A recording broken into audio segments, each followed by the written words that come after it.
Afternoon, everybody. And I'm a bit later in the day than normal. That's because you've been keeping me busy on the forums and marking and student queries. The last week we looked at project charters, and it's interesting to me that in presentation 1 we're also busy with project charters in topic 3, where the students are populating their project charters for the projects which are part of their assignments for topic 3. And I'm a little bit frustrated because some of the students have forgotten what we covered in topic 1. They can't seem to remember what goes in a project charter. So an easy way to remember, and it answers most things, my 6 best friends who taught me all that I ever knew. What, where, when, how, why, and who. That's what the project charter should contain. Not always so easy. A week or so ago, we looked at the difference between product and project. And I think the Sydney Opera House came up. We spoke in the tutorials about the Moscas project. Now, in the week coming up, we're focusing on scope, but we're looking at the difference between product and work. We have 2 new hierarchical charts to introduce. The one being the product breakdown structure, and the other being the work breakdown structure. And the important thing about these 2 pictures is that the one defines obviously the product scope, and the other defines the scope of work. But the important thing about them is how they interact and how you use them. Both are driven in terms of their production by input from the business case. But you need to look at these 2 diagrams in order to understand what activities your plan is going to contain and how you're going to order those activities, perhaps even more importantly.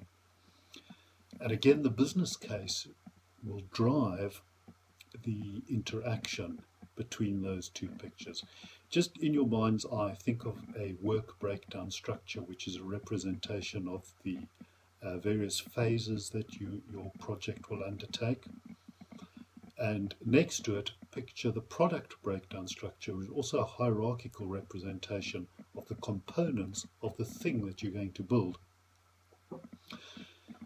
Now, what can happen is that you could take phase 1 of your work breakdown structure and apply it in its entirety against all the components that you're going to build.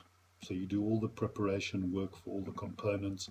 Then you move on to the second phase of your work breakdown structure and do the next set of activities.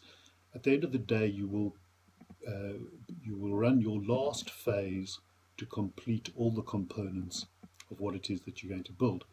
But there's another way to do it. What you could do is to take one of the components, and perhaps there's a good reason to deliver that component early, and apply all your phases to it in order to complete a single component. Then move on to the next component that you're going to build.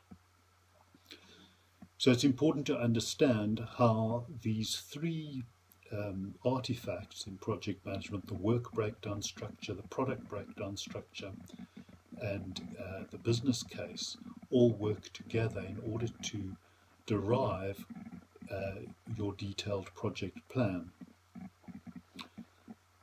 And when we have these artifacts, these pictures, these representations, they give us a very powerful mechanism to manage change. And managing change is really important. It's an important aspect of what we do. It's probably the most important aspect of what we do as project managers. And the name of that game is impact assessment. In order to facilitate impact assessment, we need to cross-reference all of those artifacts so that a change in one can easily identify changes in other areas of what we are managing. And this is the function of project integration management. I'm not sure if it was on your forums that this came up. I think it was on presentation 1. But the function of project integration management allows you to have cross-referenced within your grasp all the different aspects of your project so that you can understand the impact of change. So until next time, keep referencing.